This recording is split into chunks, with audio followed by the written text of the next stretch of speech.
praticamente coloquei toda a economia que eu tinha construído nos últimos anos para construir uma franquia, que não era nada fácil, que era uma página em branco, sabe? Qual o legado que Lucas Infante quer deixar para o Brasil de milhões? Toda passagem que a gente tem na vida profissional, ela tem um aprendizado. É um pequeno pedacinho que te constrói como ser humano e como profissional.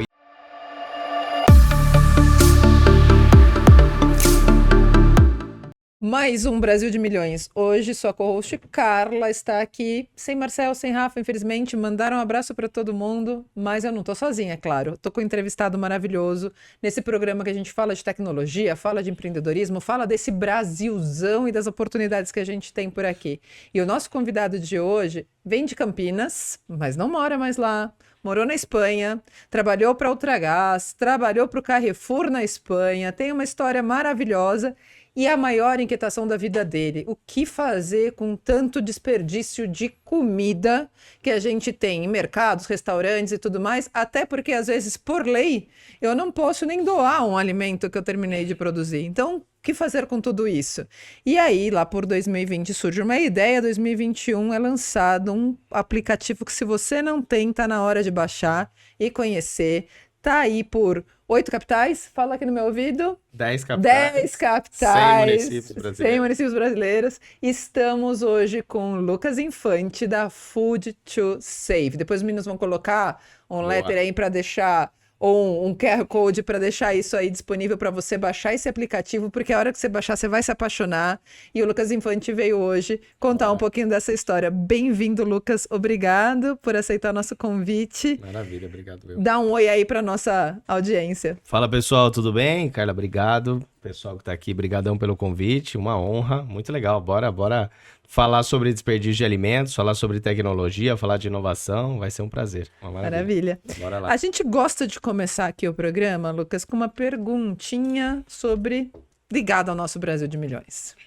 Então, a minha perguntinha vai começar simples, vai ser fácil essa pergunta para você. Bora.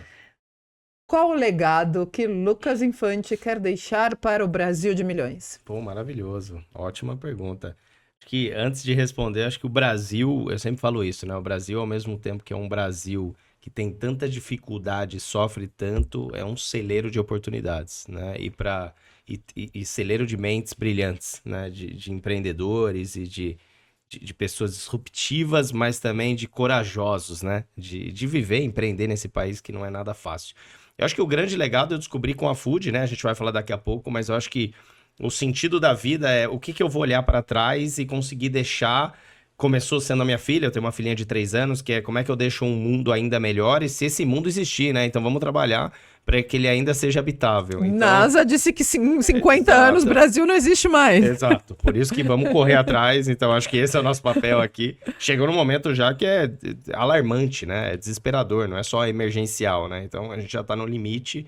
Então acho que olhar para trás o legado, hoje o meu papel aqui frente da Food é lutar contra o desperdício de alimentos, e isso é mais do que isso, né? É dar acesso à alimentação, é mexer o ponteiro da cultura do brasileiro, é falar sobre consumo de alimento, falar de forma de consumir conscientemente os alimentos. Então, trabalho de reeducação. Afinal, a base de qualquer sociedade hoje no mundo é a educação, né? A gente pode dar voltas, mas sempre será a educação. Então, acho que o legado é olhar para trás e falar que a gente conseguiu sim mover ponteiros no Brasil de milhões em relação ao desperdício, em relação à cultura, em relação à sociedade. Então, acho que esse é o grande ponto. É desafiador, mas é prazeroso, né? É apaixonante todos os dias acordar e saber que algo que a gente está fazendo vai muito além do nosso alcance. Pode atingir não só dezenas de pessoas, que era quando a gente começou lá atrás, mas hoje milhões de brasileiros e, quiçá aí em breve, latino-americanos. Isso é muito legal. Maravilha. Obrigada por contar um pouquinho e trazer esse ponto. Realmente, Brasil é um Brasil de oportunidades. A gente fala isso sempre no programa, né? Então,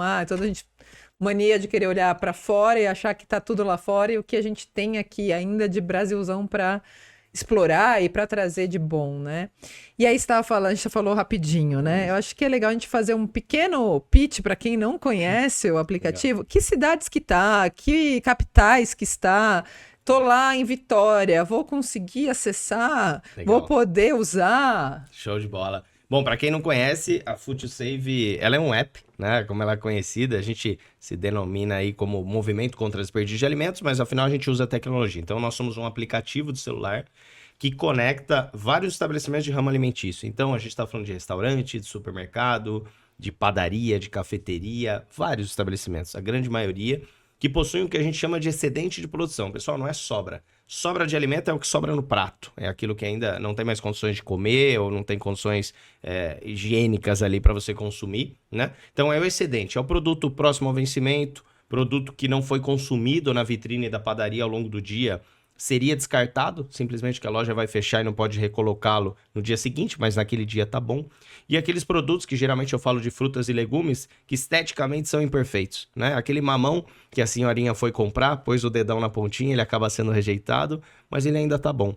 Então a gente vende esses produtos, conecta, né, esses excedentes através da sacola surpresa, que é um conceito bem interessante. A gente vende os produtos em sacola surpresa, que são chamadas doces, salgadas e mistas, desse estabelecimento aos usuários. Então, um exemplo prático, né? Você compra de uma padaria próxima à sua casa, uma sacola doce, você sabe que pode vir um bolo de cenoura, um bolo de morango, Carolina, bomba, sonho, pode vir todos os produtos que iriam vencer. Mini churros, maravilhoso. Essa é uma baita surpresa boa, né? Que podem vir produtos ali próximo ao vencimento, mas você vai ter um baita desconto, evita desperdício, economiza e tem um impacto social muito legal ali, né, que eu falei. Então, hoje a gente está em 10 capitais brasileiras, a gente segue aí pintando o Brasil de laranja, a gente cobre hoje a região Sudeste, Centro-Oeste e Sul. Nos próximos meses aí a gente deve ir para a região Nordeste do Brasil. A gente está em mais de 100 municípios, então geralmente é onde a gente chega na capital, a região metropolitana, que abrange, por exemplo, em São Paulo, são 12 municípios, a gente cobre, na região metropolitana de BH, enfim, na Baixada Santista também a gente está nas cidades, então são vários municípios. Preciso desbravar mais o aplicativo, eu só uso em São Paulo. Tem muita coisa, no Campo Belo tem muita coisa legal, a gente estava falando. Mas a ideia é justamente essa, né? A gente começa, hoje são quase 8 mil estabelecimentos na plataforma, dentre essas categorias que eu citei, e a gente fez um trabalho de conscientização, né? A gente entendeu que para dar o primeiro passo puxa, se a gente consegue se unir a uma grande marca de supermercado, por mais que a gente demore anos ou meses para conseguir, vai valer a pena, porque ela se torna uma multiplicadora disso. Uma grande padaria referência do bairro, ela se torna multiplicadora dos demais. Então, foi esse movimento que a gente fez 3 anos atrás. E hoje, esses 8 mil, a gente conta com marcas muito legais, que a gente tem orgulho de ter conquistado essa parceria para conseguir disseminar isso, cara. Então, vamos lá. Região Metropolitana de São Paulo, Baixada Santista. São Paulo, Rio de Janeiro, Belo Horizonte, Cuiabá, Campo Grande, Porto Alegre, Curitiba, Florianópolis, Vitória e Brasília. E Brasília. É isso aí. Então, tá chegando aí por todos os lugares. Todo e canto. de verdade, gente, tem comidas maravilhosas. Eu era a aficionada pela padaria, eu tava contando pro Lucas aqui antes, que eu também tenho um filho pequeno. Eu passava na padaria para ter aquele piquenique ou aquele banquete, lanchinho. né, Era um cara? banquete, exatamente. Muito legal. E há pouco tempo vem usando para aquele momento que no almoço que eu preciso pedir, que eu tô trabalhando, não vai dar tempo. Aí eu acabei conhecendo pratos diferentes, restaurantes diferentes que eu não conhecia. E até outro dia pedi até de uma famosa marca de chocolate, eu não sei se eu vou falar, não. Mas pedimos... Merchan. Alexandre, queremos aqui o Merchan, você já sabe quem é. A gente pediu num dia de feriado no escritório. Mas o que a gente vai fazer que só tem nós 3 trabalhando? Estávamos em 3 trabalhando. E aí a gente se deu de presente chocolate no meio da tarde. Quem não gosta? Quem não gosta?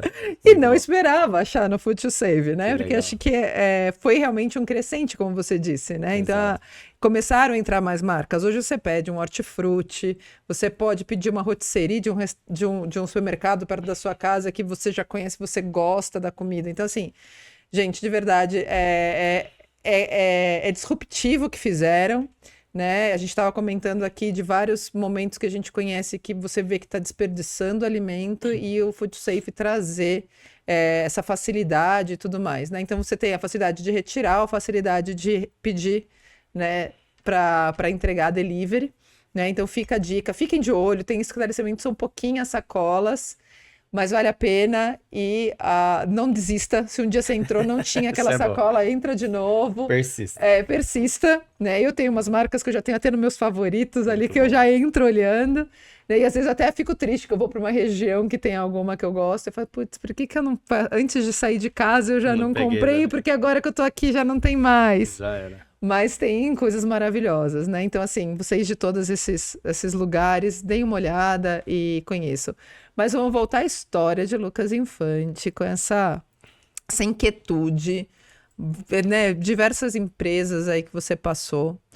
Que área que você era, Lucas? Como que começou, né? De que área você veio? Como que é essa jornada de Lucas Infante? Acho que eu nasci comercial. Eu acho que eu sou apaixonado por vendas, apaixonado por gente, né? Acho que tudo. Acho que se tem uma coisa, uma característica, e seja qual for a sua área, você precisa desenvolver. Às vezes você já tem uma habilidade um pouco mais aguçada nisso, mas é a oratória e a comunicação. Eu acho que para tudo que a gente vai fazer hoje, você precisa vender. Se você é médico, você também vende. Se você é oftalmo, você também vende. Se você é advogado, você também vende. Eu acho que tudo você, acho não, né? Certeza, isso tudo você precisa ter essa comunicação e essa sensibilidade de venda. Nasci numa casa de empreendedores, meus pais, meu pai, né, ele trabalhou com a minha mãe muitos anos, em casa, inclusive, empreendendo, meus tios, meus familiares, então, assim, 80% da minha família empreendia, não tinha como eu não ser picado por esse bichinho aí do empreendedorismo. Eu sempre fui muito curioso, né, eu acho que desde pequeno, eu não nasci num berço de ouro, então eu sempre fui atrás e fui muito incentivado pelos meus pais a buscar meus objetivos. E objetivos em dado momento na sua adolescência, entenda-se o dinheiro do cinema, o dinheiro para comprar suas coisas. Então, o fato de ser incentivado, isso é muito legal, né? Meus pais sempre me incentivaram a dar o meu próprio passo, né? Então isso é muito legal. Me permitiram criar ali o que é a minha história, a minha trajetória. E aí comecei a trabalhar desde pequeno para buscar esses objetivos. E fui me conhecendo, mas sempre na área comercial. Mas eu sempre queria provar muita coisa, né? Então eu comecei trabalhando em shopping, trabalhei com meu pai desde pequeno, depois fui trabalhar em shopping, trabalhei em algumas lojas lá em Campinas, em alguns shoppings de Campinas. Ali eu descobri que realmente eu era apaixonado por venda. Queria ser responsabilidade, rotina, disciplina, habilidades para cuidar do que é o primeiro salário, né? O que eu faço com isso e como que eu me organizo. Então foi muito legal. E aí depois estagiei, fui trainee, trabalhei no meio corporativo. Eu tinha empreendido já, tive uma loja de roupa. Comecei como sacoleiro na faculdade que eu estudei na PUC em Campinas. Eu comprava roupas de marca, de multimarca, já era Sim. uma logística reversa, eram produtos com pequenos defeitos e vendia pra mulherada na faculdade. E era mais barato, calça jeans, blusas e tal, e vendia, que era um preço muito mais acessível. Era cheque, nunca voltou. Muito bom, essa Muito história é bom boa. isso. Nunca voltou um cheque nessa época, muito bom. E aí me descobri com isso virou uma loja. Fiquei 2 anos com essa loja em Campinas, sempre em Campinas. Depois falei, puxa, acho que eu vou pro corporativo. Queria entender o que era esse mundão, pô, criar carreira, que eu acho incrível, né? Intraempreendedorismo, quem quer criar carreira, eu acho muito legal. Mas não era pra mim. Fiquei um tempo lá, saí, fui empreender de novo, empreendi por mais 2 vezes, trabalhei na Ultragaz há alguns anos. Falo que tem uma parte do meu sangue azul, sou apaixonado pela minha trajetória lá dentro também, aprendi muito. E depois fui morar fora, né? Que foi onde começou um pouquinho da minha história aí, que eu fui pra Espanha, morei lá quase 7 anos. E antes de voltar pra cá, praticamente 4 anos, eu montei uma franquia do Carrefour lá fora, essas lojas de bairro, né? De proximidade, que agora no Brasil, né? Tem Sim. bastante aqui próximos, né? Um em cada esquina tem uma marca aí. E, puxa, foi muito legal porque foi a primeira vez que eu empreendi com alimentação. E é um baita choque, né? Primeiro eu empreender com alimentação. Estoque, giro, perecíveis, armazenamento, enfim, uma série de coisas. Você tá lidando com alimento, né? Então é muito mais delicado. Aprendi bastante lá. E mais do que isso, né? Eu já tinha esse inconformismo com a questão de desperdício. Quando começa a doer no seu bolso, que essa é a realidade do empresário brasileiro e do mundo, né? Puxa, se não bastasse o aspecto social e ambiental, que é jogar comida fora, pô, ainda dói no bolso porque aquilo impacta a sua margem diretamente. Pô, é um combo de problemas, né, que te atrai a tomar alguma iniciativa. E aí algumas medidas eram tomadas e mesmo assim muita coisa escorria pelas minhas mãos de jogar fora. E eu ficava pé da vida, eu ficava puto da vida, porque eu falei, cara, não é normal isso, né? Não faz sentido, mesmo doando, mesmo fazendo oferta, mesmo levando pra casa, né? Quantos Danones eu comi com 3 dias de vencimento? E não tô aqui incentivando, tá? Mas tô dizendo que tava bom pra consumo. Eu vivia aquela realidade, sabia? E me inconformou muito, né? Assim, a ponto de eu começar a explorar esse mundo, né? Olhar lá pra fora na Europa e falar, puxa, num continente tão desenvolvido, né? E alguns passos à nossa frente em relação à educação, em relação à cultura, em relação à consciência. Falei, puxa, se aqui existem soluções que conseguem sanar uma parcela do desperdício, porque a cadeia do alimento é gigantesca e ali a gente não vai suprir tudo, pô, imagine no Brasil, né? Então foi naquele momento, num momento turbulento da minha vida, tava prestes até a minha filhinha, minha pequena, minha Isabela, minha mulher tava grávida na época, e aí eu falei, caramba, né? Tanta coisa na minha cabeça e agora eu vou com uma ideia maluca, vim pra cá de empreender lá e ver a oportunidade. Mas o empreendedorismo é isso, né? Na verdade, é como eu disse, a gente não comecei, a gente não tá aqui, tá de passagem, né? E que deixa um legado, né? Que seja capaz de transformar a vida de alguns, ou centenas, ou milhares, ou milhões. Então, acho que esse é meu papel, e se foi abençoado com isso, eu falei, vamos embora e vamos fazer acontecer. E aí foi quando surgiu a Food lá atrás, há 3 anos atrás. Então, acho que a Food ela é uma somatória de tudo que eu construí nas passagens que eu tive na minha trajetória profissional. Eu acho que toda passagem que a gente tem na vida profissional, ela tem um aprendizado. É um pequeno pedacinho que te constrói como ser humano e como profissional. E eu sempre falo isso porque, pô, muitas vezes eu tava limpando o banheiro de loja, muitas vezes eu tava chegando 2 horas antes numa loja de shopping para repor as prateleiras e deixar a loja apta. Pô, eu não tava feliz com aquilo. Não era o sonho eu fazer aquilo, mas eu sei que aquilo naquele momento era importante para mim. Quando eu fui morar fora, pô, era outro país, é outra cultura, não é mil maravilhas. Puxa, montou uma franquia, que legal. Bom, tinha muita coisa que aconteceu antes, mas era um novo desafio. Mas eu falei, isso tem algum significado, tem algum propósito aqui. E eu vejo que tudo isso foi fundamental para o que a gente vive hoje na Food Save. De falar, puxa vida, né? Acho que teve muita bagagem ali, como é que a gente traz isso, né? Não só comigo, mas com meus sócios, né? De cada um com as suas passagens, como é que a gente agrega valor no negócio. Legal. E me conta uma coisa, a Food nasceu lá ou nasceu aqui? Nasceu lá, ela nasceu, a ideia nasceu lá, né? A iniciativa nasceu lá no finalzinho de 2020. Então, era Pandemia. pandemia, plena pandemia, foi uma loucura. E aí foi quando eu convidei meu primeiro sócio, o Murilo, aqui no Brasil, depois o Fernando, depois o Guido, mas no comecinho era remoto. Então, eu vinha para o Brasil, ficava 3 semanas, voltava e foi materializando, até que chegou um momento, isso com 3 meses. Eu falei, pessoal, é full negócio, ou tá ou não tá. Isso aqui não vai ser uma brincadeira, um part-time, eu não vou abdicar da minha vida para vir para o Brasil para uma aventura sem compromisso, né? E aí eu resolvi realmente vir para cá, porque a gente viu que tinha futuro, que tinha nexo, que estava caminhando muito bem.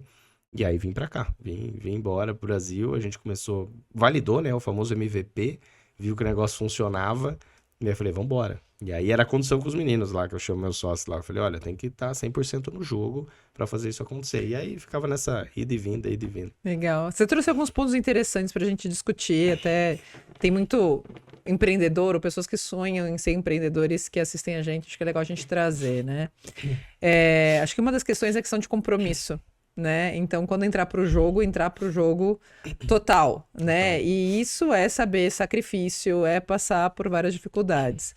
Quais são os maiores aprendizados quando a gente fala de compromisso? O que você falaria de compromisso para essas pessoas? Porque a gente às vezes vê assim, eu quero ter compromisso, mas só metade do tempo. Eu quero ter compromisso, mas que não bata no meu bolso. O que você traz? Né? Acho que muita gente pinta aí que empreender é mil maravilhas, né? Eu vou empreender e vou ficar milionário rapidamente, vou cuidar. A pior fala é, vou ter a agenda mais livre. Eu não sei quem é a inspiração para falar isso, mas, não, eu vou ter mais disponibilidade. Ué, depende da sua dedicação, né? Eu acho que o principal ponto é assim, faça o que precisa ser feito, não o que você quer, né? E empreender é isso, né? E vai ter muitos dias, é uma eterna montanha-russa, né? Que eu acordo pé da vida, ou triste, ou chateado porque alguma coisa não andou. Isso 5 horas da manhã, 6 horas da tarde eu tô em êxtase porque deu certo algo. No outro dia de manhã eu já tô pé da vida. Enfim, é uma montanha-russa que você aprende a lidar, né? Mas o que eu falo é, ok, quem quer empreender, quem não quer empreender, mas assim, se joga de cabeça. E eu acho que o que separa muito algumas trajetórias de empreendedorismo é a coragem, no fundo, né? Porque são decisões que precisam ser tomadas. Chega um determinado momento que você precisa tomar uma decisão, você sabe que pode dar muito errado, mas se você não tomar a decisão, pode ser ainda pior. Então, assim, isso é constante, é todos os dias. Então, eu acho que o aprendizado não necessariamente a gente vai empreender com o que a gente é apaixonado. Hoje eu tenho o privilégio de dizer, depois de muita cabeçada empreendendo, que hoje eu sou completamente apaixonado e realizado de poder tocar a Food. que é uma materialização pessoal e profissional. Mas nem sempre foi assim, né? Nem sempre foi assim. Nem sempre eu queria vender roupa, vender botijão de gás e quiosque, roupa, enfim. Foram aprendizados. Então, eu acho que primeiro, tome a decisão, né? Saia de cima do muro, porque eu prefiro arriscar e eu sei que as condições de cada um são completamente diferentes, mas todas as decisões que eu tive na minha vida, eu nunca fiquei em cima do muro nesse sentido. Eu falei, se eu vou montar essa franquia, eu vou montar essa franquia. Não, vou manter isso aqui para que caso isso dê errado. Só essa frase já vai dar errado. Então assim, caso isso não dê certo, eu volto para cá. Não, amigão. Você vai para cá e vai dar certo. O meu plano A e B vai dar certo. O C já deu. E o D não existe. Tem que ser assim. Aí muita gente fala, pô, excesso de otimismo. Não, acho que é confiança divina também aqui de falar, não, acredite no negócio, sabe? Porque eu prefiro errar tentando do que falar, puxa, pus a cabeça, e se eu tivesse feito? E se eu não tivesse vindo para o Brasil? E se eu não tivesse arriscado, mudado, saído da zona de conforto, entre aspas, né? Porque fui buscar uma outra vida lá fora. Com outro estilo de vida, e falei, nunca acomodar, porque empreendedor nunca sossega, mas queira sim, queira não, é uma mudança, né? E o último ponto que eu falo dificilmente alguém consegue, para não dizer nunca, consegue separar o CPF do PJ. É muito difícil. E nem recomendo, tá? Porque você não consegue ser duas caras, você não consegue ser duas pessoas. O Lucas, que é o CEO da Food to Save, é o Lucas que está em casa. É a mesma pessoa.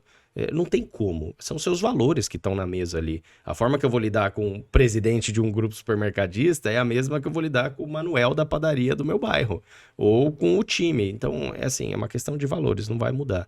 Então, acho que pule de cabeça, acredite no seu potencial, mas realmente saiba que é muito difícil. Não vai achar que é mil maravilhas, porque tem que ter um preparo aí de cabeça, eu acho, né? De confiança, de autoestima também, eu acho que tem muito disso. Um outro ponto que você trouxe, Lucas, foi a questão do MVP. Né? Muitas vezes a gente vê o empreendedor, né? Eu fico muito mentorando, tô junto aí com as comunidades de startups pelo Brasil e Latam principalmente, e a gente vê aquele empreendedor que ele quer estar com tudo perfeito para lançar. Quem não, né? Quem não? Quem não? O que foi o MVP da Food to Save? Quais foram as perguntas que você sabe, assim, até para deixar aqui para o pessoal? Que pergunta você teve que responder que você falou, agora o MVP tá validado? Porque a gente brinca, né? Às vezes a gente dá aula ou fica ensinando sobre como validar, né? Validação. Às vezes a pessoa tá validando a coisa errada também. Exato. Né? Então, assim, o que foi para Food to Save? O que foi esse MVP? O que você falou? Não, isso aqui eu preciso validar e foi isso aqui que eu fiz, que era o mínimo produto viável ali. Foi embora e abraçou essa jornada. Você sabe que isso é muito legal. Tem 2 trechos bacanas aqui. O primeiro que eu sempre, pela curiosidade, né? Eu comecei a entrar no mundo de startups. Falar, puxa, o que é isso, né, meu? Começou tanta sigla em inglês, tanta expressão. Isso foi um pouco antes de eu morar fora, de eu ir lá para a Espanha. Foi em 2014, 2015 que eu comecei a me deparar com isso. Comecei a ler muito e fui entender. Aí comecei a entender o que é MVP, o que é bootstrapping, o que é captação, o que é isso, o que é venture capital. Eu comecei a olhar e falei, nossa, que fascinante, né? Tem um mundo paralelo rolando aqui.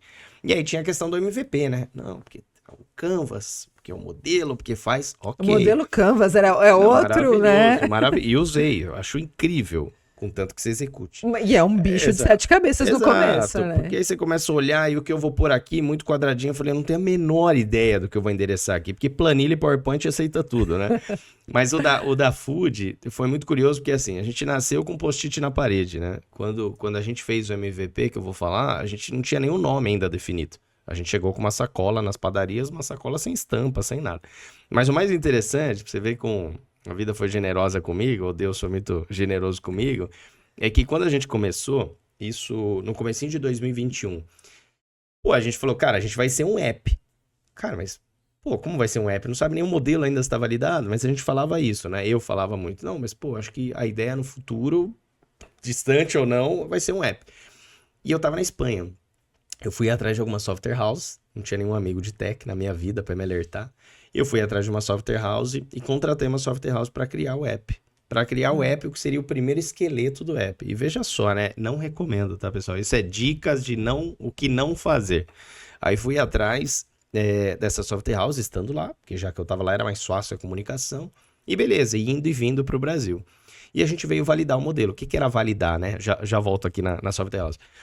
Aí a gente veio pro Brasil. O que era validar? A gente falou, vamos bater na porta de algumas padarias e alguns restaurantes, enfim, e vamos oferecer o produto. Aí o meu senhor, mas que produto? Eu falei, produto, é a sacola surpresa, produto próximo ao vencimento. Só que a gente não tinha nada. E a gente falou, cara, tá muito ruim, porque ninguém quer ouvir a gente. A gente chega com a cara lavada e não tem o que falar, tem o pitch, mas o cara não quer ouvir. Falei, então vamos fazer o seguinte, aí foi o primeiro investimento. A gente fez um vídeo, que até hoje a gente tem esse vídeo e ainda é funcional, que é um videozinho de 1 minuto. Por quê? O dono da padaria falou, vocês têm 1 minuto. Falei, então tá bom, então você pode ver isso aqui no tablet? A gente fez um vídeo de 1 minuto, 1 minuto 5 ali, que ele via e falou, puxa, que legal, entendi. Aí depois disso, você tem mais 2 minutos? Aí eu complementava. Então funcionou.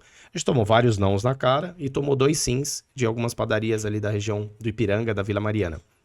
E aí, o que a gente fez? Falou, olha, a gente não tem uma plataforma, não tem um aplicativo, não tem nada. A gente tem uma ideia, tem um sonho e tem a gente aqui com a cara, né? Confia na gente para fazer. O que a gente vai vender? Pegar esses bolos próximo ao vencimento, vai colocar, mas vai vender aonde? A gente tinha um Instagram, que é o mesmo até hoje. E a gente vendia no Stories. Então a gente subia sacolinha da padaria X no bairro tal de 30 por 10 reais. Só que o Instagram tinha 50 seguidores. E quem eram os seguidores? A minha mãe, a mãe dos meus sócios, os nossos primos, namoradas. O que não valida nada. Ou seja, que é assim, falem a verdade e comprem. E aí o processo era muito engraçado, porque o MVP é isso, né? A gente subia a sacola, o Murilo fazia umas artes horrorosas que a gente tinha no Stories. Horroroso, é bom isso, né? Era feio, mas funcional. Subia lá, a pessoa entrava, nossas mães entravam no direct e falavam, puxa, que legal, eu quero essa sacola. Faz o Pix.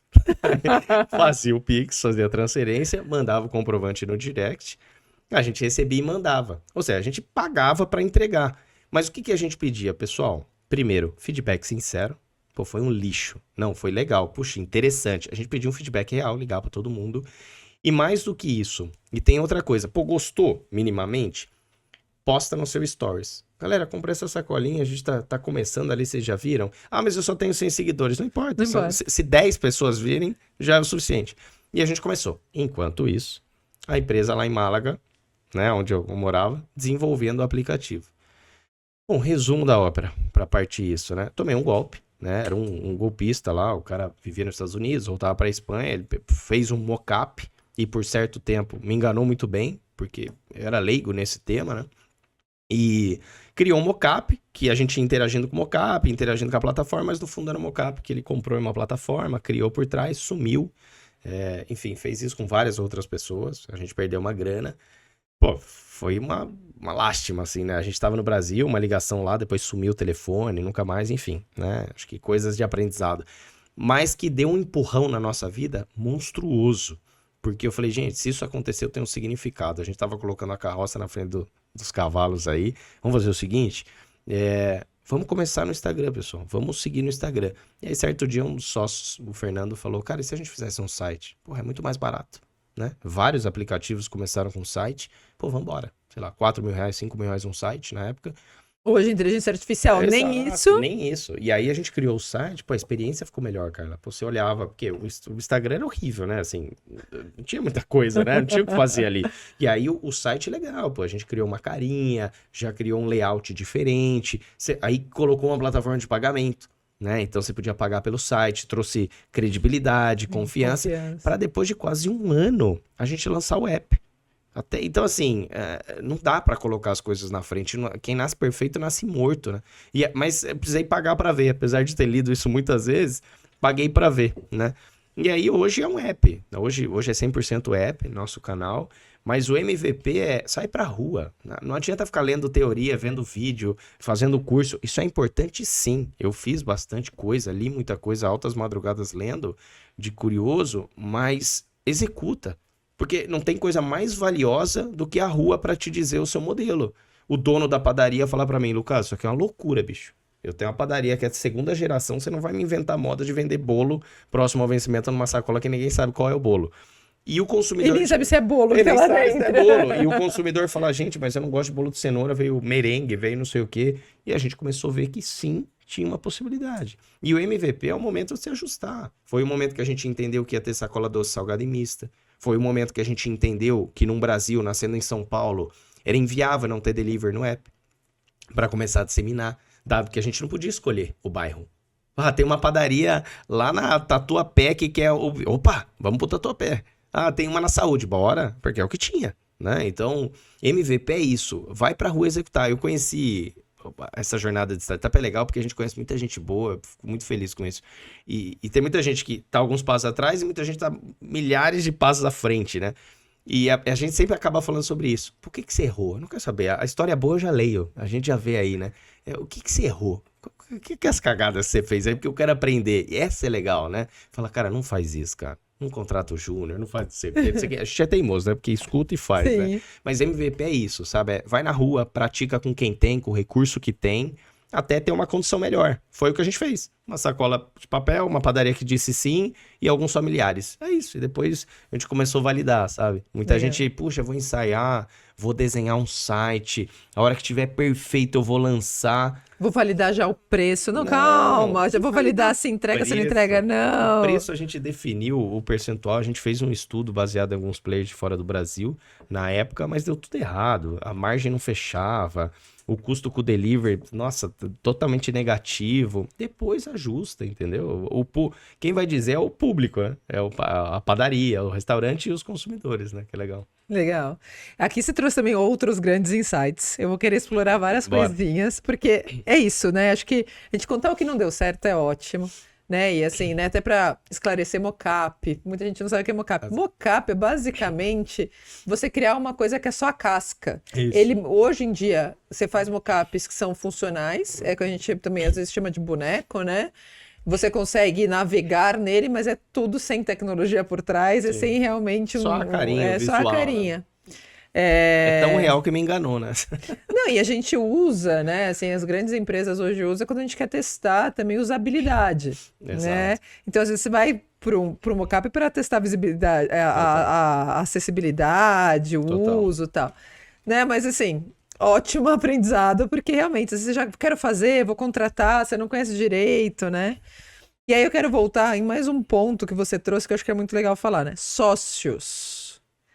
Como, quando e por que você decidiu ter sócios? Porque a gente também tem o grande problema dos sócios, né? Eu não sei se você teve alguma coisa, não faça isso, ou se você já deu certo direto com sócio, né? Mas a gente sabe que tem esse problema, porque às vezes tem um empreendedor que tem um sonho, mas não tem a sua rede. Não tem, né, pessoas que ele sabe que vão ser ponta firme e que pode, de repente, comprar gato por lebre.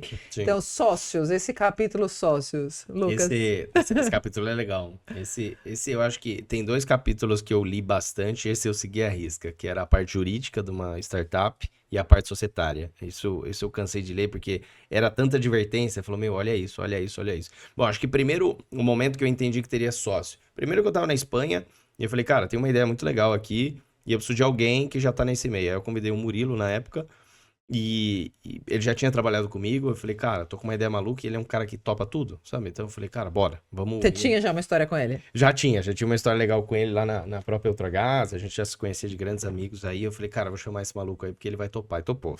Topou no telefone. Cara, e foi desafiador, porque assim, um parênteses, eu tava na Espanha e ele tava no Brasil. Então é assim, cara, eu tô falando, você tá executando. É um senso de confiança e respeito e responsabilidade muito grande.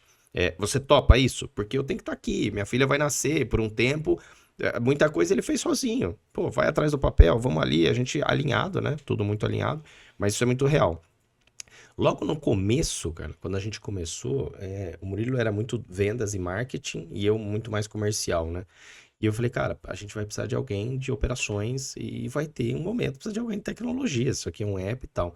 Não foram nos primeiros meses ali, talvez depois de 5, 6 meses a gente começou a entender. Depois já tomar Não, já tomar o balão ali, exato. E a gente começar no Instagram, primeiro a gente falou, cara, precisamos de mais alguém de operações, precisamos dividir esse fardo aqui e entender. A gente sentiu que o negócio era tão potencial e tão gigante dentro da nossa cabeça, que eu falei, a gente já precisa separar as funções agora. Tudo bem que a gente já entre nós já transitou, isso é legal, a gente já, praticamente dos 3 primeiros já foram comercial, com exceção do Guido, que é o CTO, que é CTO e fica lá e tá ótimo e não sai de lá, mas entre os 3 aqui a gente já foi comercial, marketing, financeiro, people, a gente já trafegou, que é legal, cria uma bagagem bacana e vê aonde a gente se encaixa melhor. Mas a decisão foi, eu nunca tinha tido sócios, né? Exceto no Carrefour, que eu empreendi com a minha ex-mulher, mas que foi uma experiência muito legal, muito enriquecedora, mas era, enfim, familiar. Eu nunca tinha tido sócios terceiros, né? Fora. E aí na Food eu falei, cara, tem que ter isso e vai ter. E aí, uma das coisas que desde o começo, acordo de acionistas, acordo dos sócios, isso tem que ter e é altamente recomendável. Ah, mas puxa, a empresa não vale nada, mas um dia vai valer. Ah, mas a gente se dá muito bem, mas um dia vai brigar. Mas a minha percepção de vida é igual a dele. Um dia vai mudar. Acredite nisso, vai mudar. Cada um tem sua trajetória. Quando a empresa tá pequena, quando a empresa cresce, você tem sua vida pessoal. Um quer casar, um quer comprar um carro, um quer viajar para Cancún. Cada um tem sua vida. Cada um tem suas prioridades, seu tempo.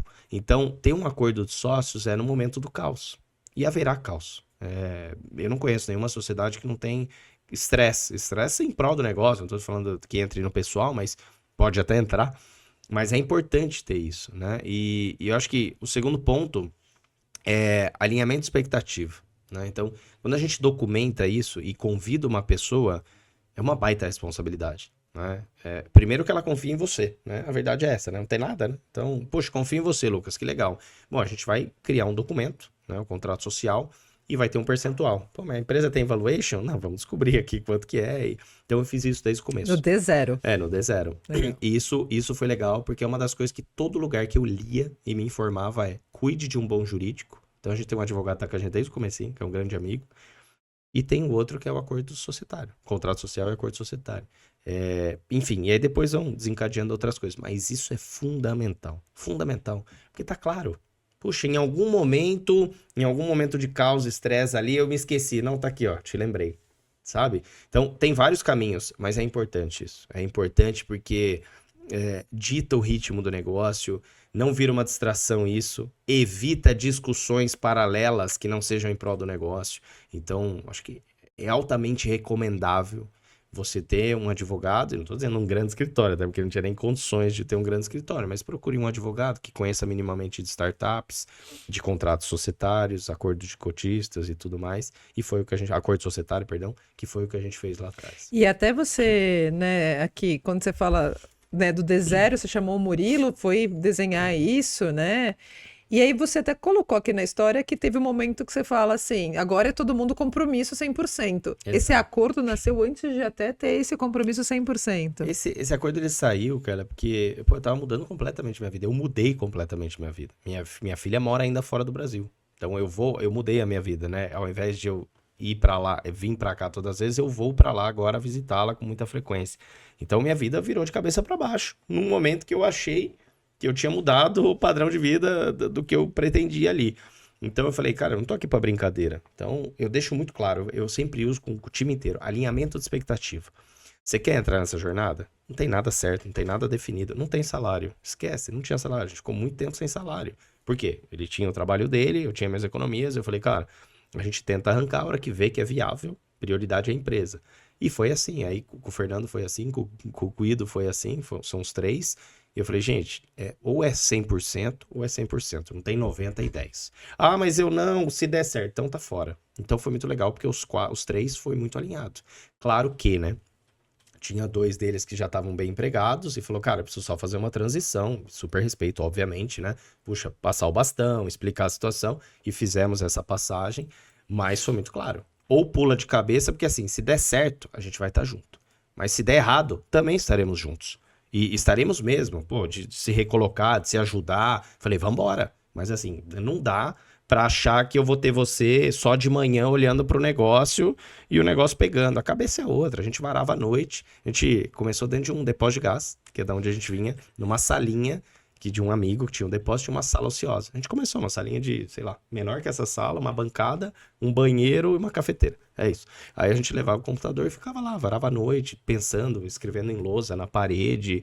É aí que sai a ideia, né? Tomando uma cerveja, era ali que saía. Então não dava para ter outra distração. Então foi uma condição clara que eu não me arrependo, não. Acho que isso foi primordial para a gente chegar onde está chegando e quer chegar, né, com o sócio. Maravilha, assim, eu gostei de muita coisa que você trouxe, porque a gente, né, de novo, quando conversa com as startups que estão conseguindo se sustentar, mesmo que ainda não sejam grandes nomes, não sejam unicórnios, não tiveram seus êxitos, não tiveram grandes investimentos. Muitos empreendedores, a história que você ouve, é o compromisso, é a hora que você chega para todo sócio e fala, então agora é 100% todo mundo, e aí quem vem, quem não vem, né? A água bate na bunda, né? Tem muita história de empreendedor, né? Que eu espero um dia trazer aqui no programa também, que o cara contou, né? Assim, ele já tava ali que ele não comia pão e banana, era a vida dele, porque não tinha, acabou com as economias, acabou com tudo, mas ele falou, agora é o 100% ou vai ou racha, né? E aí você vê como o negócio, de repente, quer executar, né? Não ter medo, ir atrás. Vai, você acredita na tua ideia? Se acredita, vai. É isso. Você não acredita? Volta pro CLT, volta a trabalhar para alguém, né? Então, eu acho que é bem legal. E tem só para complementar, cara, uma coisa que me ocorreu aqui você falando, e tem muito o perfil de cada um. Por exemplo, eu sempre fui um cara que eu nunca fui o cara de fazer economia. Porque toda a grana que eu tinha, eu colocava no meu negócio. Nossa. E é o extremo. Que não é nem recomendável. É assim, até o extremo do extremo eu era. Assim, pô, se eu tenho 100, eu vou pôr 100. E em todos os 6 negócios que eu tive foi assim, né? Quando eu fui morar fora também foi, pô, eu vou me dedicar nisso aqui. Aí era uma outra situação, mas eu praticamente coloquei toda a economia que eu tinha construído nos últimos anos para construir uma franquia, que não era nada fácil, que era uma página em branco, sabe? E Cafood foi a mesma coisa, ou seja, pô, muda-se completamente a vida para construir. Então, é o que você falou, né? Tem a galera que vai pular de cabeça, mas se eu tô fazendo isso, não faz sentido quem tá do meu lado tá como part-time, né? Tá olhando ali de brincadeira, só os finais de semana. Não existe isso, né? Não ia dar certo. E aí, muito que você trouxe que é legal, né? Virou noite. Tava executando durante o dia, tava estudando à noite. Então, né? Como que você dividia esse tempo, né? E aí, até te perguntar a curiosidade, né? Todos os sócios você conhecia? Isso é legal. O Murilo trabalhou comigo há alguns anos, e aí foi meu estagiário, e ele é mais novinho, é o novinho da turma, e aí eu conhecia e chamei. O segundo cara de operações é o meu melhor amigo, de longa data, conheço há 20 anos, essa foi uma decisão muito difícil de ser tomada, e aí eu tive alinhamento de expectativa. Entra no jogo. Se for dar errado, eu zelo pela amizade, ok? Então eu vou ser o primeiro a levantar a mão. Se eu ver que isso vai afetar a nossa amizade, eu sou o primeiro a tirá-lo, ou sair. Isso foi claro e seguimos felizes até hoje, mas sou muito bem alinhado isso. Eu falei, valorizo a amizade, não quero estragá-la por negócio, já vivenciei isso com outras pessoas, não em negócios meus, mas de amigos, e aí evitei. E o Guido, eu não conhecia ninguém de tech, e aí foi muito legal as pessoas que a gente foi conhecendo, pô, conheço fulano, a gente ficou namorando muito tempo, tomando café, almoçando, e a gente teve um match muito legal de pessoas, né, de humano ali, muito bacana, e o Guidão entrou depois, são queridões aí, ralam comigo aí na linha de frente, mas cada um tem uma história diferente. O Guido não era do meu meio, o Fernando já conhecia, o Murilo, que tinha trabalhado alguns anos comigo já. Não, e é legal a tua história com o Guido, né? Que a gente fala do investidor, né? O investidor, principalmente o investidor anjo, ele também faz isso. Ele namora primeiro com a startup, então, deixa eu ver como que é o dia a dia, para daí saber se vai pôr o cheque ou não. Então, esse sócio que você não conhece, toma mais café, conhece o dia a dia, conhece outras pessoas. E mesmo assim é difícil, cara. Mesmo assim é difícil porque, primeiro, referências, primeiro conversar, né? Muito. Acho que a gente, sei lá, tomar uns 5 cafés, uns 5 almoços aí. Mas, cara, obviamente que você não vai saber ali que você tem um gênio na frente, que programa bem, que como humano, no momento de estresse, como ele vai reagir, você não vai descobrir tudo, né? Mas também não dá pra chegar no classificado do jornal e falar, opa, vem pra cá, você é meu sócio, meu CTO. Não dá. É uma questão de conexão, referências. Pô, cara, eu trabalhei com esse cara 10 anos atrás. Pô, tem valores, era um cara bom tecnicamente e tal. Pô, e o fulano? Pô, fulano bom, muito legal. Então, eu fui muito nisso. Falei, cara, não tenho a menor ideia. Meu sócio, eu tenho... Ou eu confio cegamente, ou confio cegamente. Então, assim, pô, ainda mais em programação. Então, eu tinha que confiar num cara que teve ótimas referências para isso, né? Legal. Esse ponto. E vocês no começo bootstrap, né? Então, assim, dinheiro do próprio bolso, aquela coisa. Outra coisa que para mim é exigência. Não tem como você começar um negócio sem tirar a mão do bolso, cara. Não tem como, pra mim. Seus sócios também? Todos. Não tem como. Pra mim, não tô nem falando de valores. Ah, não, precisa pôr R$500, é o que eu posso pôr. Tudo bem, mas você precisa dar valor pra isso. Então foi outra condição que eu coloquei com eles. Vocês acreditam mesmo? Então beleza, vocês vão ficar full. Só que o dinheiro vem de vocês no começo. Puxa, mas eu tô apertado e tal. É o negócio. O negócio é 0 hoje, amanhã pode ser outra coisa. Se endivida, se aperta, não tô falando que vai pegar 1 milhão, até porque na época a gente levantou R$170 mil, E a gente falou, meu, como é que estão aí? Porque isso ditou o cap table na época, né? E depois a gente ajustou, obviamente, entre os sócios, mas no começo foi isso. Então, Vocês fizeram rodada já? a gente fez 3 rodadas. A gente fez uma rodada anjo, fez um pre-seed, a gente fez numa plataforma de crowdfunding. E no ano passado a gente fez uma rodada de venture capital com private, com investidores estratégicos. A gente fez uma rodada legal, uma rodada seed, agora em novembro do ano passado. E a primeira rodada foi quando? Quando foi a primeira vez que você foi captar? O que tinha pronto, o que não tinha? Puta, um monte de coisa errada. Um caos, cara. O bootstrapping a gente fez, depois a gente fez rodada anjo. E um desses anjos aí que investiu na gente é nosso conselheiro até hoje, um grande amigo, o Diegão. E ele brinca até hoje, ele postou esses dias no LinkedIn e falou, meu, o seu PowerPoint era horroroso, cara. Horrível, horrível, uns gráficos coloridos, um negócio. Mas ele comprou a ideia e investiu. Acho que naquele momento investe-se no founder, né?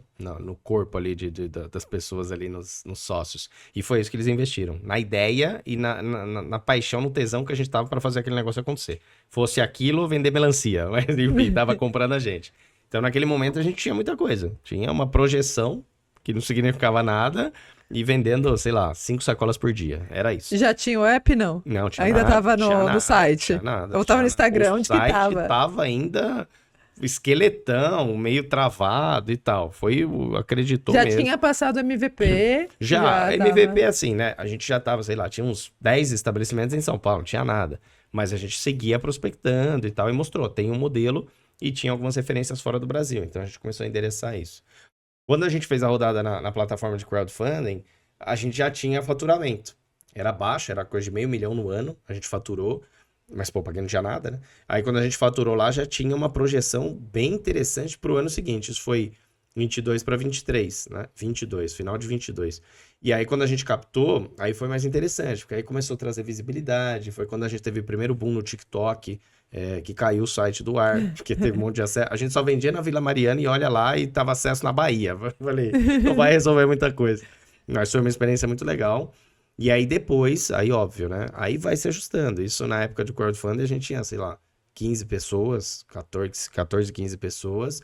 A gente investiu muito em gente. Naquela época, um cheque de 2 milhões pra gente, a gente olhou e falou, meu, isso aqui é 100 milhões de reais, porque meu, não tinha nada no caixa e tinha pouquinho tempo de vida. Aquilo foi um fôlego muito legal pra gente, assim, de aprender a transformar aquilo numa pista, de aonde a gente vai alocar o recurso, cada centavo aqui conta, onde que a gente... O que eu ponho aqui que multiplica por 5 para escalar? Pô, vamos prospectar estabelecimento, vamos ver o usuário, vamos investir no produto, na carinha do app, do site, entendeu? Então foi muito legal.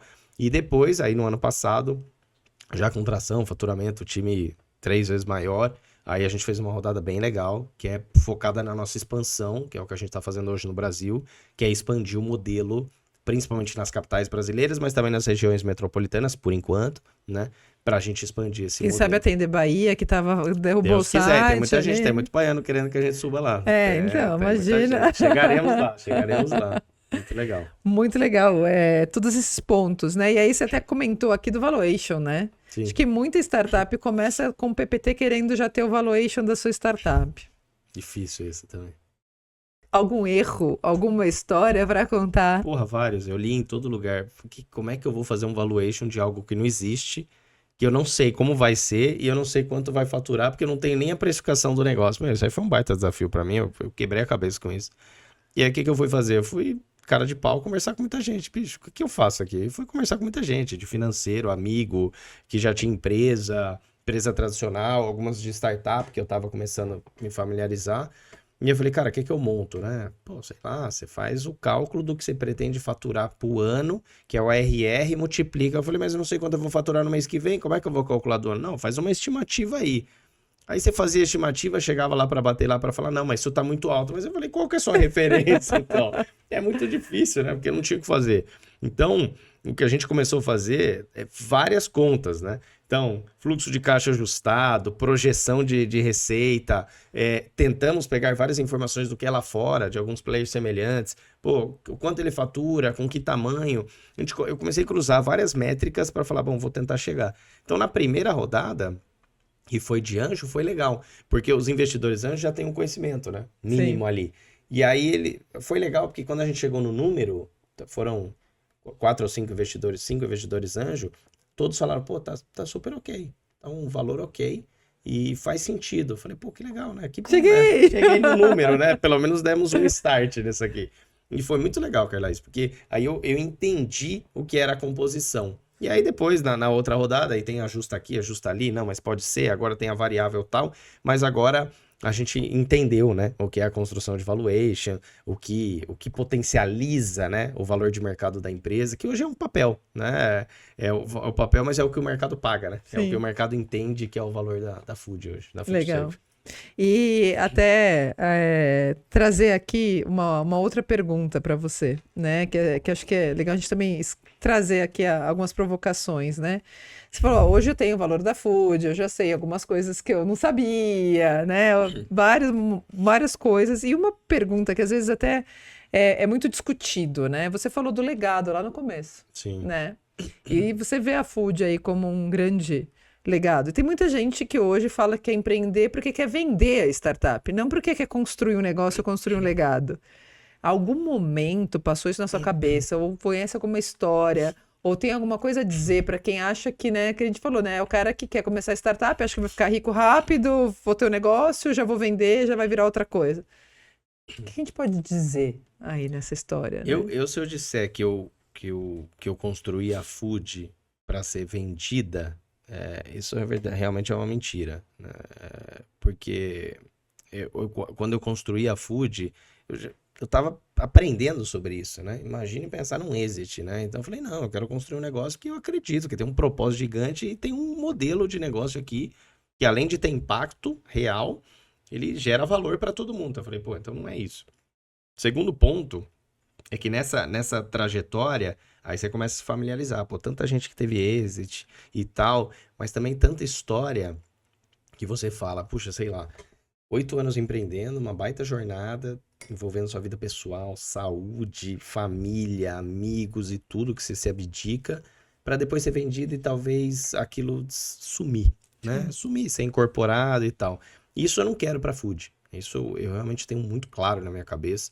Tem muita coisa para ser feita e o que a gente faz é tão grandioso no sentido de acesso, de alimentação. Falar de comida, né? Falar de alimento é muito forte num país que passa fome, num Brasil de milhões de brasileiros que passam fome, são 33 milhões.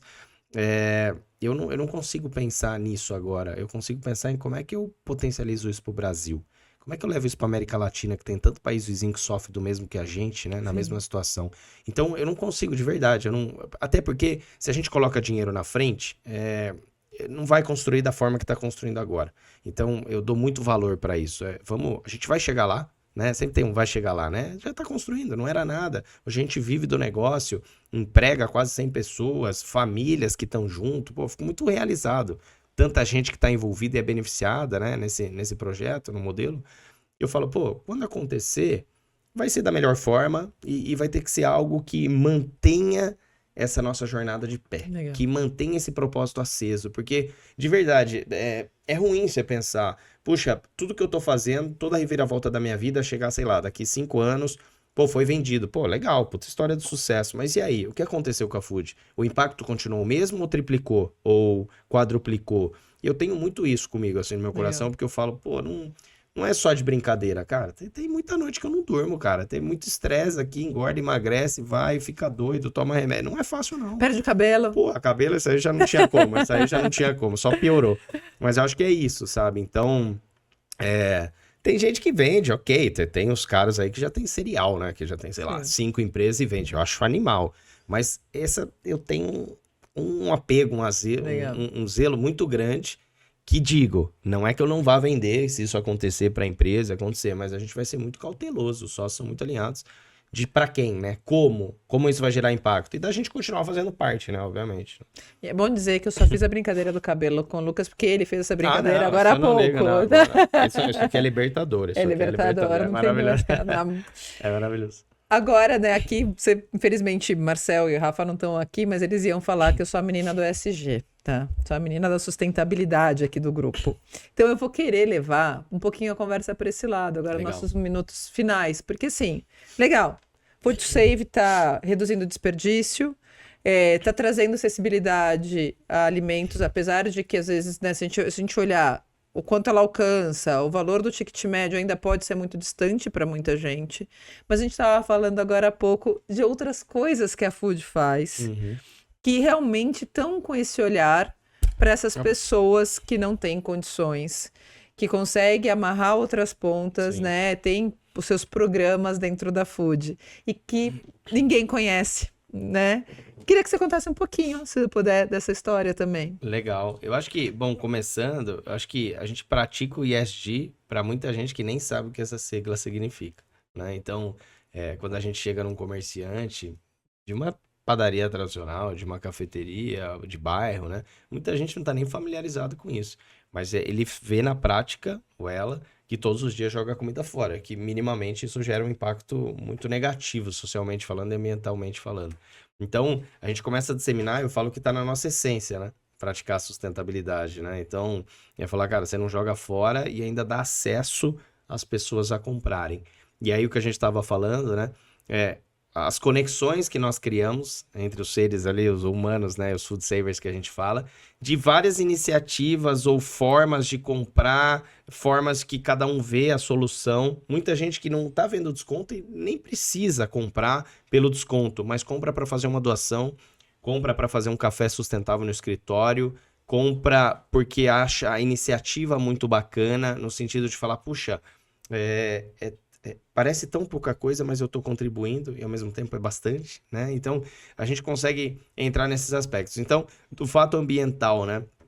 A gente fala de desperdício de alimentos. Pô, a gente joga fora quase 1,5 de comida todo ano no Brasil. É absurdo, né? É muita coisa, tendo um país que sofre de insegurança alimentar, de um país miserável ainda, que muita gente passa fome, né? Com muita desigualdade. Então é inadmissível. Primeiro é esse ponto. E entra muito no lado social. E aí, quando a gente fala no aspecto das empresas, né? Hoje a gente tem a indústria, tem um pedacinho da food na indústria também, com grandes indústrias, que é deixar de ser o greenwashing, né? As expressões aí que é só da boca para fora, falar que pratica ESG, mas mais do que isso, é falar, puxa, peraí, eu faço parte disso, eu meço esse impacto, eu tento duplicar, triplicar, multiplicar esse impacto aqui em relação a isso e apresentar para a sociedade, para ser um multiplicador, um incentivador para os demais. Porque eu vejo que é muito oba-oba, né? Quando em 2020, né, no começo da triste pandemia lá, muita gente, puxa, que eu pratico, tal, porque aí o mundo se sensibilizou, obviamente, mas o brasileiro ele esquece muito rápido das coisas, né? Ele tem essa habilidade. Então ele se sensibiliza, ele é muito humanitário, o brasileiro, muito solidário, mas ele esquece rápido. E aí o que acontece? Muita gente, puxa, eu faço, eu faço, eu faço. A hora que passou isso, o momento do caos, a calmaria veio, ninguém mais. A grande maioria, não, mas aquilo foi. A gente faz aqui, ainda toca um projeto ali, aqui, acolá, tal. Não tinha consistência. E aí não mexe ponteiro nenhum, né? Tanto que depois da pandemia a gente reduziu o quadro da fome no Brasil, depois elevou, né? Voltou novamente lá da casa de 30 milhões de brasileiros, mas principalmente o número do desperdício, porque o país que a gente fala se é melhor sobrar do que faltar, pô, tá faltando no prato de muita gente, né? Então, eu acho que toda mensagem que a Food se propõe a fazer, a Food Service se propõe a fazer, é de educação, é de reeducação. Fala, você não tá só comprando uma sacola, você tá evitando desperdício, você pode estar ajudando alguém que não tem o que comer, você tá evitando toda aquela jornada daquele chocolate gostoso que comeu, não é só um chocolate, pô, e todo mundo que trabalhou, e a plantação, e a transporte, toda aquela jornada do alimento que muita gente não vê. Então a gente prega muito isso, né? De disseminar a cultura, de falar, gente, não faz sentido. Cada sacolinha salva, sabe? Então, essa questão de mexer ponteiros de impacto tem sido um pilar muito forte nosso, para as indústrias, para os estabelecimentos, nossa, eu tenho orgulho de fazer parte disso. Que legal, e que bom que a gente pode contribuir, sabe? Nossa, você me trouxe nessa fala, você me fez imaginar uma cena muito forte para mim agora, né? Quando a gente pensa na cadeia de valor, né? Então, assim, aquela família que está plantando, que não recebe 0,0 alguma coisa do que é o valor final que chega no mercado, mas que faz aquilo com amor, faz aquilo para sustentar sua família, e imaginar que no final lá na ponta, esse alimento que ele plantou com tanto carinho, com tanto cuidado, ele foi desperdiçado. Uhum. Então, imaginar que você conseguir fazer que esse alimento ele chegue em Exato. alguém, chegue de alguma forma, né? Perfeito. E aí eu imaginei assim, imaginar você fazer um trabalho e alguém pegar e jogar no lixo na sua frente. Exato. É uma dor e que a gente não enxerga, porque na cadeia tá invisível, né? Mas você trouxe aqui de uma forma que me tocou, Uhum. né? Te agradeço até por isso que faz a gente pensar em outras coisas, Que legal. né? E aí até você me fez trazer várias ideias, várias coisas aqui, pensando na food, pensando nesse movimento de sustentabilidade e tudo mais. Mas eu acho que a gente, infelizmente, está chegando no final do programa. E sim, se eu pudesse, eu continuaria conversando aqui contigo, eu ia mandar trazer uma cerveja, mas, Embora, né, aí vai embora. Mas queria, né, falando desse Brasil, né, esse Brasil de milhões, você falou América Latina também, né, eu vivi na Colômbia, então, sim, existe, né, problemas dúvidas. muito similares e coisas que realmente a gente tem aí no dia a dia. Mas pensando nesse Brasil de milhões, né, você já falou do seu legado, mas eu queria que agora você, olhando para esse Brasil de milhões, você agora está desbravando, aumentando esse Food to Save, né? Esse grande aplicativo, esse grande movimento até, né? O que você falaria para quem está nesses rincões de Brasil e que empreende porque é a única forma ou porque tem um sonho? O que é a mensagem que você queria que reverberasse aí Brasil adentro? Bom, primeiro, obrigado a todos os empreendedores, né? O brasileiro, ele empreende por necessidade. A grande massa de empreendedores, hoje 43% da população é de empreendedores no Brasil. É uma grande massa, né, que movimenta, assim, esse país. Primeiro, agradecer, né? Porque não é fácil. Muita gente empreende por necessidade, a grande maioria. E é desafiador, mas ao mesmo tempo é prazeroso, né? Porque na grande maioria sana as necessidades pessoais, que é pagar a conta do dia a dia e fazer tudo que precisa fazer, mas transforma esse planeta, né? Transforma. Todo empreendedor é necessário, né? Tudo que todos fazem aqui é muito necessário. E se tem uma coisa que eu sempre falo pro empreendedor cara, primeiro, se você realmente acredita, saiba que sim, você é fundamental e saiba que você vai gerar um grande impacto. É quando eu falo, cada sacolinha salva. Quando a gente vendia uma sacola por dia, a gente falava, cara, um dia a gente vai vender 100 mil sacolas por mês, né? 500.000, 1 milhão de sacolas por mês. E é isso que a gente tá fazendo. Por quê? Porque a gente acreditou desde o começo. E sabia que aquilo, tava gerando impacto para 10 famílias, hoje para algumas milhares de famílias. Que bom. Mas eu acho que o grande recado quem vai mover esse Brasil é a sociedade, né? A sociedade brasileira que vai mudar. A gente não deve depender de outros fatores e nem entrando na nuance aqui política e nem outros pontos, mas é o que eu verdadeiramente acredito que é o que transforma esse Brasil. Empreender com vontade, acordar todos os dias num país com dificuldade, que a gente não passou por guerras, mas passa por conflitos, né? Sim. Vamos dizer aqui, vários problemas contrastes sociais todos os dias. Então siga adiante, acredite no negócio e esse celeiro de oportunidade que a gente tem aqui, é um baita de uma vitrine para o mundo lá fora, que inspira muita gente, e você que morou fora e eu também, da forma que os demais, né, fora do Brasil, olham para a gente, os estrangeiros olham na capacidade de se adaptar, na capacidade de se transformar e na capacidade de, mesmo apanhando todo dia e com 40 leões por dia, a gente consegue seguir em frente.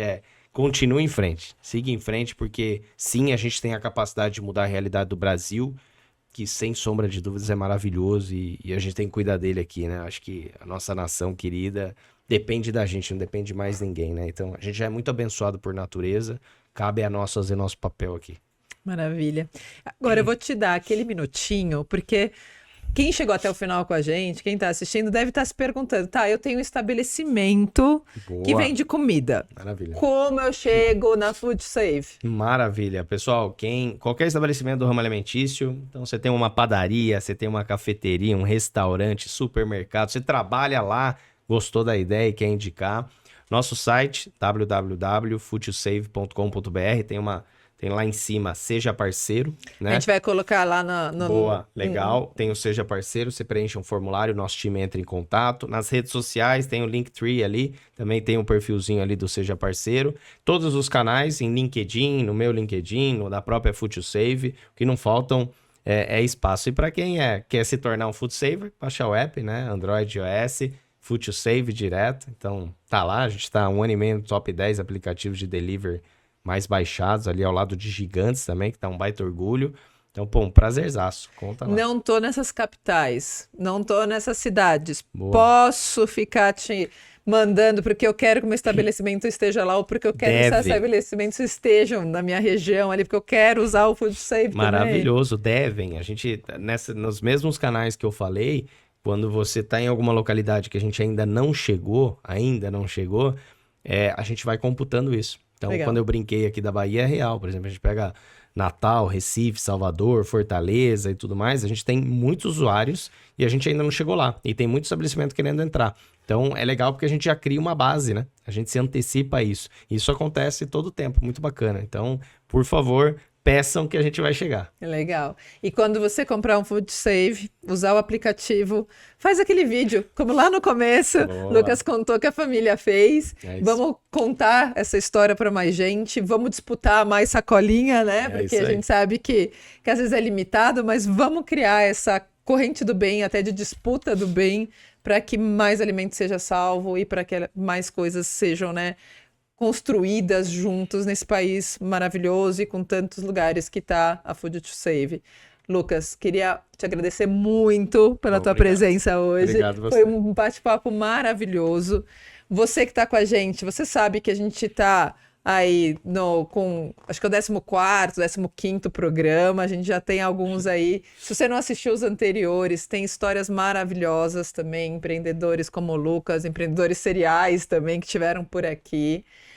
Conta pra gente também o que você tá achando. Segue a gente nas redes sociais, coloca o sininho pra tocar. Então, o Brasil de Milhões tá no Spotify, tá no YouTube, tá no Instagram, tá no LinkedIn. Esteja com a gente e vai trazendo também mais histórias pra gente também saber de você aí de dentro desse Brasil, mais histórias como a do Lucas, histórias que você conhece, histórias que você viveu, seja você empreendedor ou conheça um empreendedor. Conta pra gente também, pra gente poder saber mais desse Brasil e poder contar essas histórias aqui na Brasil de Milhões. Obrigada a todos, obrigada, Lucas. Obrigado, valeu, brigadão.